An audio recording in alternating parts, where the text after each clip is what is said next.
Assalamualaikum warahmatullahi wabarakatuh.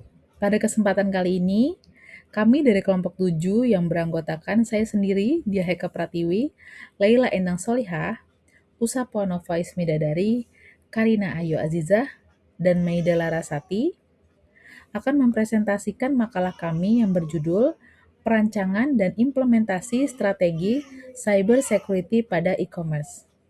Integrasi standar ISO 27001, NIST CSF, dan pemodelan ancaman atau threat modeling.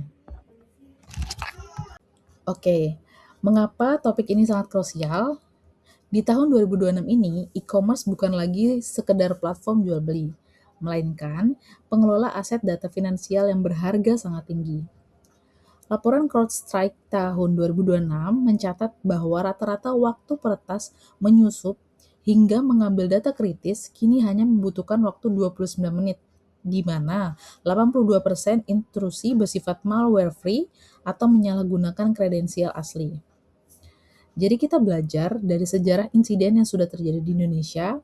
Yang pertama, terdapat kebocoran 91 juta data Tokopedia pada tahun 2020, serta insiden kelumpuhan Pusat Data Nasional atau PDN tahun 2024 akibat kata sandi lemah dan ketiadaan backup terisolasi.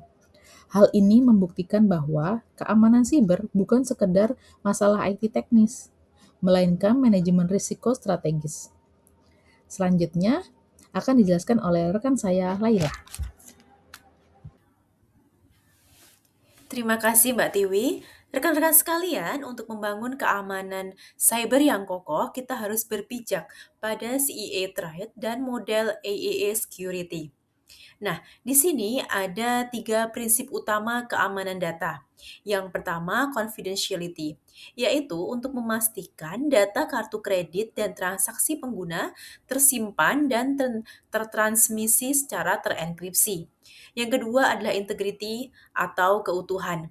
Ini digunakan untuk menjamin nilai pembayaran tidak dapat diubah-ubah oleh peretas di tengah jalan. Dan yang ketiga adalah availability, yaitu ketersediaan atau dapat diartikan sebagai kepastian sistem e-commerce bebas dari downtime akibat serangan DDoS. Nah, prinsip ini dikunci dengan model AAA, yaitu autentifikasi MFA, otorisasi RBAC berbasis list privilege, serta akutabilitas melalui audit log yang tidak dapat dimanipulasi. Selanjutnya, kita menerapkan prinsip defense in depth dengan arsitektur multi-zone DMZ. Kita tidak boleh bergantung pada satu benteng pertahanan. Zona 1 dipasang WAF dan CDN untuk memblokir botnet. Zona 2 menampung web server publik, sedangkan zona 3 dan 4 mengisolasi application logic serta database utama dalam segmen jaringan terpisah yang sangat aman.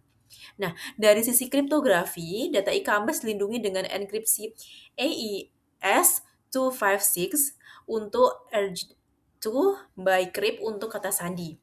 Baik, selanjutnya standar internasional dan aspek hukum akan disampaikan oleh Mbak Usya. Terima kasih Mbak Laila. Tata kelola siber yang baik memerlukan kepatuhan terhadap standar internasional dan regulasi hukum. Makalah kami ini mengintegrasikan dua kerangka kerja utama. Yang pertama, ISO atau IEC yang menggunakan siklus PDCA, Plan Do Check Act, untuk membangun sistem manajemen keamanan informasi atau ISMS secara terstruktur. Yang kedua, NIST Cyber Security Framework yang menyediakan taksonomi praktis melalui 5 fungsi utama, yaitu Identify, Protect, Detect, Respond, and Recover.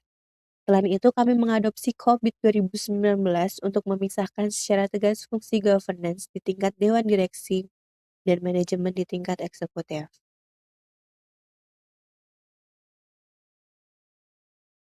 Dari aspek hukum, kegagalan perlindungan data memiliki konsekuensi fatal bagi e-commerce. Ini diatur dalam Undang-Undang Perlindungan Data Pribadi atau UU PDP nomor 27 tahun 2022 yang mewajibkan enkripsi data. Ini diatur di pasal 25 dan mematok kewajiban notifikasi resmi jika terjadi kebocoran data dalam waktu 3 kali 24 jam. pasal 46. Lalu selanjutnya ada UU ITE yang mengancam pidana bagi tindakan ilegal akses dan perusakan sistem, dan ada UU KIP atau Keterbukaan Informasi Publik yang mengklasifikasi rahasia data finansial dan kerahasiaan informasi pengguna. Lalu ada GDPR, yaitu persetujuan eksplisit yang memberikan sanksi bagi e-commerce yang melayani konsumen Uni Eropa. Terdapat ancaman denda hingga 20 juta euro atau 4% dari omset global. Selanjutnya, ada pemodelan ancaman dan analisis kerentanan akan dijelaskan oleh Mbak Karina. Terima kasih Mbak Usa. Rekan-rekan sekalian, keamanan siber e-commerce harus dianalisis secara holistik melalui 3 pilar, yaitu pilar people, manusia, proses, dan teknologi. People atau manusia mencakup 85-90% akar insiden siber, disebabkan oleh keamanan terhadap phishing, penggunaan kata sandi berulang, dan minimnya security culture. Kemudian untuk proses, terletak pada ketiadaan SOP manajemen kata sandi yang ketat, tidak adanya pengujian penetration testing rutin, serta tidak tersedianya IRP yang teruji.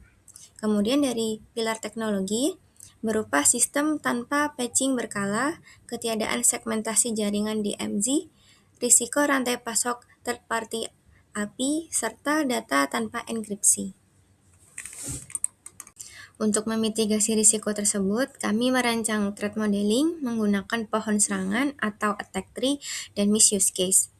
Kami memetakan 3 jalur utama yang sering digunakan oleh peretas, yaitu eksploitasi query SQL pada kolom checkout, kemudian penipuan kredensial admin via spear phishing, serta penyusupan malware melalui API vendor logistik mitra. Dalam mengelola strategi ini, kami menerapkan Anthony Triangle yang membagi peran manajemen ke dalam 3 tingkatan. Yang pertama, strategis atau direksi yang menentukan kebijakan dan anggaran. Yang kedua, taktis atau security manager yang mengelola penilaian risiko dan membangun cyber security culture.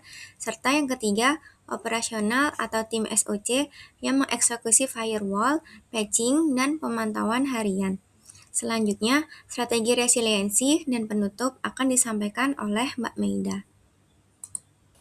Assalamualaikum warahmatullahi wabarakatuh. Saya Meida Rasati akan melanjutkan presentasi dari rekan saya sebelumnya. Untuk efektivitas kontrol dan AI, ada pencegahan phishing dari MFA dan AI sebesar 95%, kemudian mitigasi SQL injection di 90%, kemudian pencegahan account takeover ada di 85%, dan deteksi malware free atau XDR sebesar 80%. Penerapan pertahanan berbasis AI atau ML dan kontrol preventif terstruktur mampu memangkas potensi kegagalan keamanan hingga di atas 80-95%. Untuk siklus ketahanan dan IRP, yang pertama plan dan prepare, yaitu pembentukan tim CSIRT dan latihan simulasi kritis atau tabletop exercise. Yang kedua, ada absorb atau detect, deteksi anomali via SIEM dan isolasi otomatis subnet terinfeksi. Kemudian yang ketiga ada recover, yaitu pembersihan malware dan restorasi data dari clean immutable backup. Kemudian yang terakhir, yang keempat ada adapt, yaitu notifikasi ke BSSN atau Kominfo dan pembaruan aturan pencegahan. Baik, untuk kesimpulan dan saran, untuk keamanan cyber e-commerce tidak dapat dicapai secara instan atau hanya bertumpu pada alat teknis. Diperlukan komitmen tingkat Dewan Direksi, kepatuhan regulasi terkait UU PDP dan ISO 27001, serta penguatan budaya keamanan cyber pada setiap SDM. Cukup sekian untuk presentasi kelompok kami pada kesempatan kali ini. Untuk kurang lebihnya kami mohon maaf. Assalamualaikum warahmatullahi wabarakatuh.